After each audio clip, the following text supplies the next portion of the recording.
Bueno, ¿cómo están? Vamos a conversar sobre, dentro del curso de hipertensión arterial en atención primaria, sobre el módulo número 8, que trata de estrategias farmacológicas en el tratamiento de la hipertensión. ¿Cómo continuar? El primer tópico que vamos a abordar es asociaciones posibles, la evidencia, y ustedes ven que tenemos las recomendaciones de las guías de la Sociedad Europea de Cardiología y de la Sociedad de Hipertensión del 2013, en el cual nos indican combinaciones preferentes para el tratamiento antihipertensivo. Ustedes ven que las líneas continuas en color verde son las aceptadas como preferentes y las entrecortadas ustedes ven como que pueden ser útiles. Las otras en blanco podrían ser posibles asociaciones y las no recomendadas, que son las únicas, son entre la misma familia de inhibidores del sistema de renina-angiotensina, los bloqueadores del receptor AT1 y los inhibidores de la enzima convertidora de angiotensina. Las estrategias del tratamiento, estas mismas guías europeas del 2013, nos recomiendan que debemos decidir el tratamiento farmacológico inicial. Si hay una elevación ligera de la presión arterial y el riesgo cardiovascular es bajo o moderado, podríamos empezar con monoterapia. Pero si esta elevación es mayor de la presión arterial o el paciente tiene un riesgo cardiovascular alto, muy alto, se podrían combinar dos fármacos de inicio. En proporción, de acuerdo al riesgo del paciente, en la utilización, probablemente la mayoría en que vamos a terminar en el tratamiento sea en terapia combinada de dos fármacos, cerca de un 70%. Si no controlamos esta presión, bueno, tendríamos que exigirle el tratamiento adecuado de cada medicación, al igual que estos dos medicamentos, y si no, se podría agregar algún tercero. Si no controlamos, se cambian las combinaciones o a dosis plenas las tres combinaciones anteriores que tenemos. Esto está considerado como en clase 2B, en un nivel C de indicación para este tratamiento. Como ustedes pueden apreciar en esta lámina, la necesidad de terapia combinada para alcanzar las metas, bueno, la historia nos cuenta que al final la gran mayoría va a necesitar terapia combinada para acercarnos al gran porcentaje de éxito en la terapia combinada.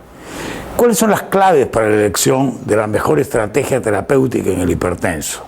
Y lo mejor son las combinaciones fijas en un solo comprimido frente a combinaciones libres. Y de estas tenemos ventajas. Las ventajas son que vamos a reducir el número de comprimidos, vamos a reducir el número de tomas diarias, vamos a facilitar la prescripción de la medicación y vamos a reducir el gasto. Al igual que vamos a lograr la mejoría en el cumplimiento del tratamiento antihipertensivo.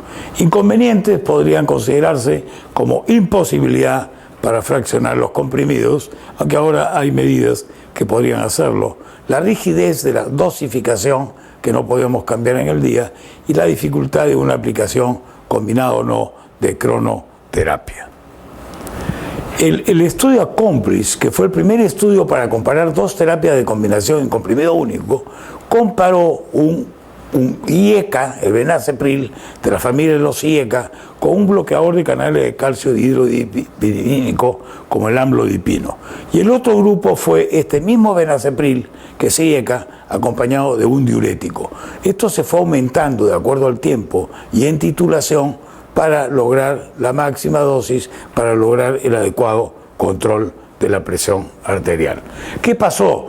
Desde el inicio las curvas se separaron y se logró que al final del estudio, o parte del estudio, con el cual fue suspendido, logramos que había un 20% de reducción del riesgo relativo de morbimortalidad en el grupo que acompañaba a la asociación del inhibidor del sistema de renina-angiotensina asociado a amlodipino versus este mismo inhibidor IECA asociado al diurético.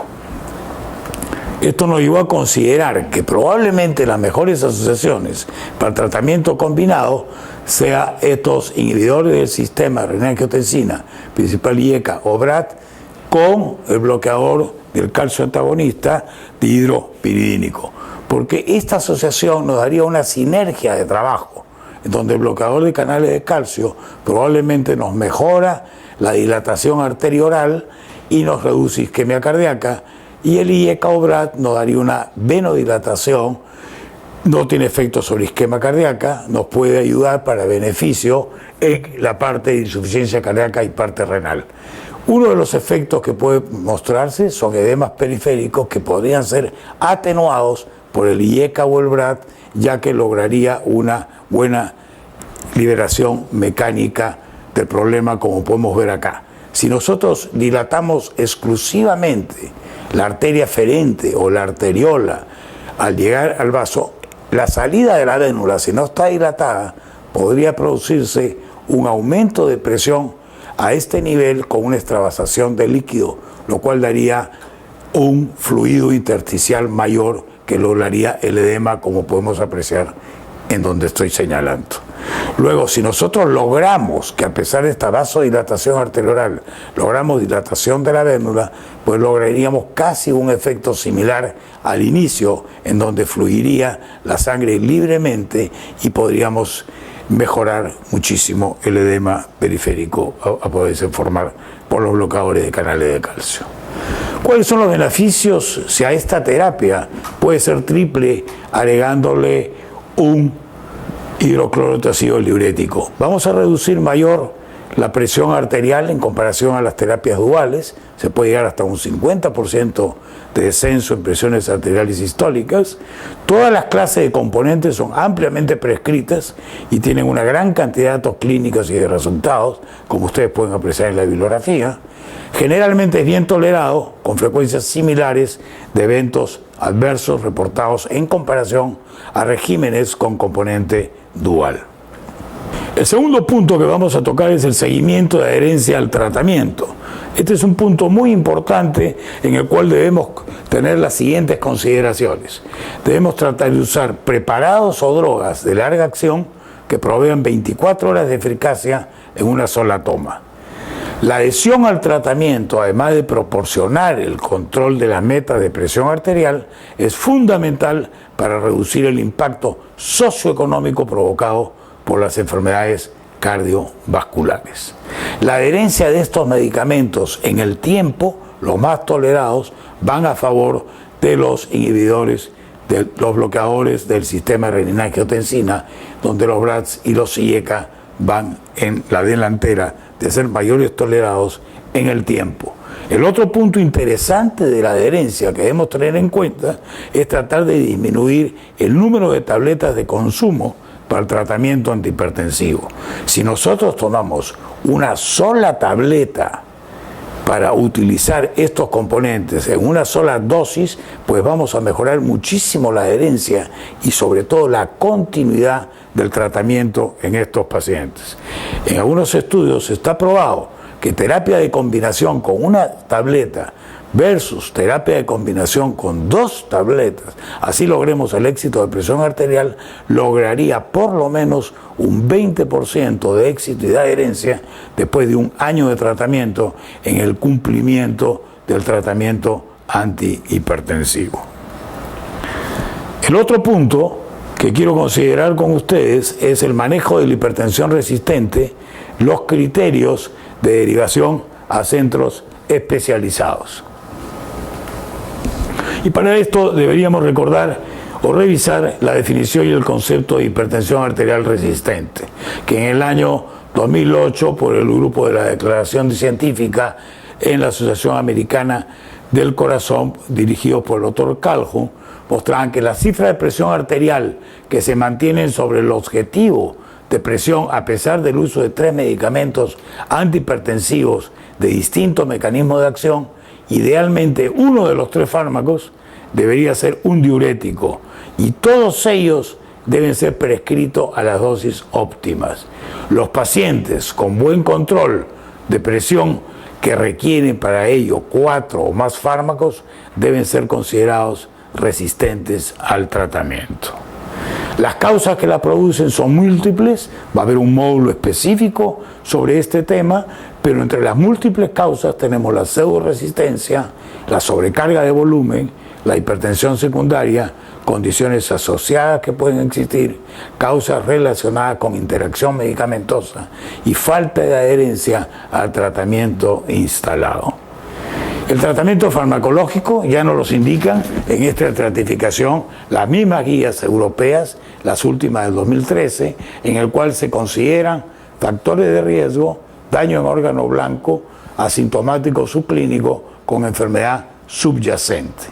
Y del otro lado ustedes pueden ver los niveles de presión arterial, en el cual podría considerarse presión normal alta, el grado 1 de hipertensión arterial, grado 2 de hipertensión y grado 3.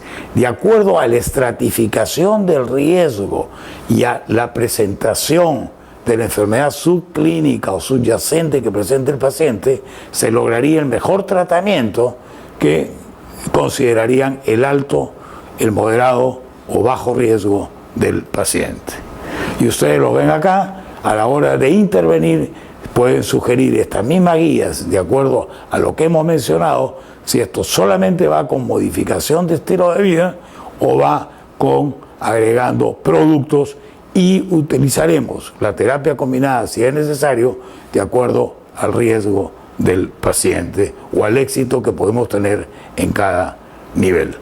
Las drogas preferidas en estas condiciones específicas también nos indican estas guías y debemos tenerlas en cuenta para no cometer errores. Por eso hay condiciones en las cuales cuando hay daño en órgano blanco subclínico o asintomático, en donde se puede exacerbar o presentar un grado de aterosclerosis asintomática, micoluminuria, difusión renal, hipertrofia ventricular izquierda, ustedes tienen, de acuerdo a cada entidad, qué productos o qué medicamentos son los que han dado mejor resultados en este tipo de manejo.